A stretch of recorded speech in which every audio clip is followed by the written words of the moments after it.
Ambassador Hoekstra, thank you so much for coming in today. Was it a spooky ride from The Hague to Amsterdam? It's a very unique ride. I mean, the roads are empty. You go by Schiphol, the planes are parked there. You come into Amsterdam, there's no bikes. Yeah, so it is a little spooky. It's incredible. Let's talk about your country.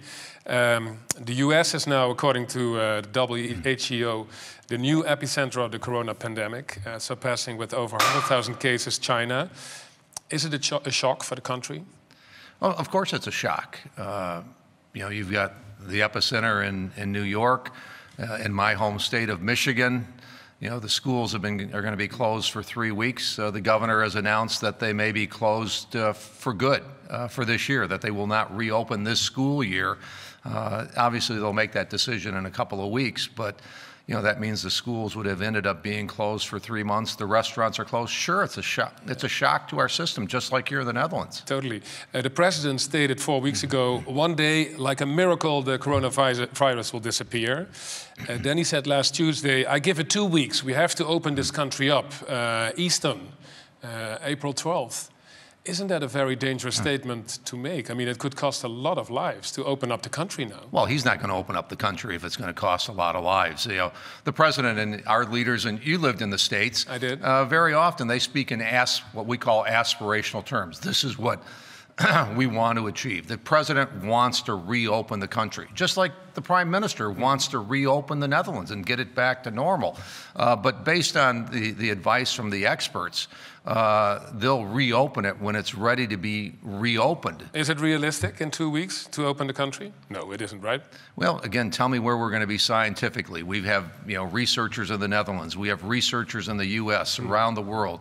You know, the U.S. is, you know, we've freed up our supercomputers to the medical community to identify and try to, you know, the most appropriate treatment for coronavirus, so that, you know, we will lessen the symptoms, lessen the death rate, and if we come up with a solution like that, then it becomes more reasonable to open up the country again. It is not in sight. Yesterday, the president said, I'm thinking about an enforced quarantine for New York, New Jersey, and Connecticut. Yep. Is that going to happen? No, I think the president since that time has said, I think, again, consulting with the experts, that he's not going to do that. I know you lived in New York. Yeah. I contacted one of the congressmen from New York, who's a good friend of mine. He's been in Congress for, he's got to be almost 30 years. And I asked him, I said, hey, what's going on? And, you know, the perception is that Cuomo and Trump are fighting every day and they're not getting anything done. Cuomo, the governor of New York. Right. And he said, Pete, Trump and Cuomo, they know each other. They've known each other for a long time. They are talking and discussing each and every day. Yesterday, the president announced that they're going to be opening 8 emergency hospitals in New York. They're constructing them. And the medical hospital ship is going to be headed towards New York Harbor. But the thing it's New York. They're going to, but they also get things done. Yes, but they are fighting. Governor Cuomo said yesterday evening, if he's going to quarantine New York, that's an act of war on the state. And then the president backtracked yesterday evening in a tweet. He said, okay, we're not going to do this. My question is, the president is not very consistent in his policy these days. He's switching from ideas from hour to hour almost. So that must be very difficult for people like governors to govern. No, I don't think so. I think the president is making sure that, sometimes the president will throw an idea out there, but it's not a policy. The policy is very clear. The president is going to do everything he can to help every governor, but you know, he's dealing right now, the country is dealing kind of with the equivalent of 50 Katrinas, not all at one time, but kind of a rolling Katrina. And I think you said that you were in New Orleans. Yes. After Katrina. Well, during, in 2005. And what happened is, and I want to address this to you, in 2 days during Katrina in New Orleans, people were looting supermarkets. Right. And the government wasn't there anymore. The mayor couldn't function. The police was looting as well. Are you afraid that this crisis, this corona crisis, could lead to social unrest and that the government is losing control on what is happening in the country? I don't think so. I hope not. I think Katrina was a special case. I mean, the whole infrastructure was destroyed. Yeah. The infrastructure is still here. The law enforcement is here. There's a, again, if you're in a Western country, if you're in the Netherlands or the United States, there's a respect for the rule of law. There's a way to enforce it. But you just said this is like 50 times Katrina, 50 times worse. It is. I think you're right. Yeah, but people are still being able to get food. But they still have electricity. They're still living in their home. A lot of people are buying guns right now in your country. People are buying guns all the time in our country, as my Dutch friends like to point out frequently, yes. Yeah. We are not going to turn on each other. That is not the American way. These crises bring us together. They bring us together with our allies. We are not going to turn on each other.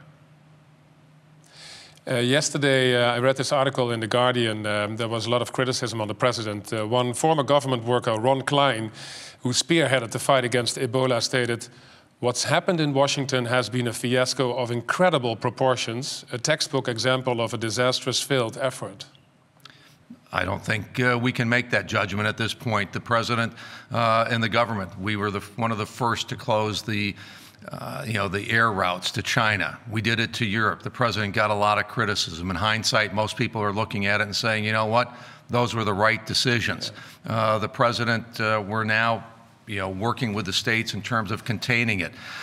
We are working around the world to come up with a treatment and a cure, spearheaded by the United States, working with our like-minded allies. Last week, in a bipartisan basis, in a Polder model, right? 96-0. The U.S. Senate agreed to spend $2.2 trillion to try to flatten the curve on the other side, minimize the impact of these decisions economically so that we can get people back to work. And when the United States spends $2.2 trillion, that's good for America and that's good for the Dutch. We're the largest investor here. You're the third or fourth largest investor in the United States of America. When our economy is strong, it helps strengthen the Dutch economy. It's an enormous aid package. Yes. We saw this photo, have a look behind you on the wall, of the signing in the White House. And when I saw that photo, I thought something is wrong about this picture. Do you see what is wrong about this? Well, I'm sure someone is saying it's all white men who are about 55, 60 years old would be one comment. That would be a good joke, but the serious part is that there is no social distancing. All these people are standing very close together in a time where, for example, the Prime Minister of the United Kingdom, he has corona right now. It doesn't look like these men are taking the problem seriously. I'm sure they're taking the problem seriously. They just worked through the night over a week, every night, to spend $2.2 trillion. And yes, but Mr. Ambassador, to be serious, it's not represented in this photo. That's right. But this is stupid behavior. It is not appropriate behavior. That's right. Are these people thinking about what the consequences of their actions are? Oh, I'm sure that yes. I mean, of course they are. Okay, they made a mistake here. They should not have stood that close together. This week, another incredible figure, I think, 3.3 million people in your country got laid off. They lost their job. I understood that one of your family members, your daughter, is also in that position. She lost her job. This is an historic number. And we all know in your country, people are not big on savings. They don't have a lot of money in their pockets. Many people don't have that. Are you worried about that situation, the economic situation? Of course you are. I mean, the highest number I think we ever had before was 700,000 people in 1 week. Right. So this is 4 to 5 times larger. That's why they passed this stimulus bill. To get money into these people's hands. A good part of this money is to get these individuals a check, a direct payment from the government. A second thing is to, in the United States, I think the number is about, if you get laid off, you're going to get about 35% of your pay through unemployment insurance. This is intended to boost it to close to 100% for 4 months. And then there's also things in there to help small businesses survive and go through the crunch. You know, so it's $2.2 trillion in direct spending. And then there's also money in this bill that we will put into the Federal Reserve Bank that will put up to $4 trillion more into the economy. So enormous. Absolutely. These folks that were just standing close together, they're very much focused on exactly the people that you identified, that don't have the savings that are going to be hurt. It's an enormous amount of money again. You're right there. One more thing. Let me quote a professor of economics, Nouriel Roubini. He's a professor in New York, and he stated, if there isn't a full lockdown for a month or two, like what China did and what Italy is doing right now, this thing is going to explode and will lead to a greater depression in the US, a depression comparable to the 30s in the last century. Is that possible?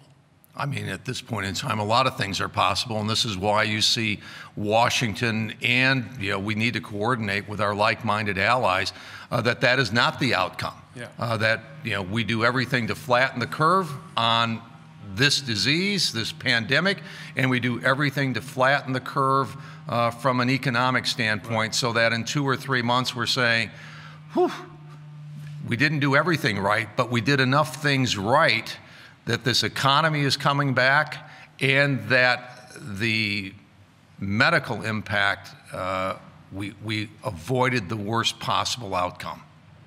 I hope it will work out for you, your country, our country, and the world. Thank you so much. We'll do this together.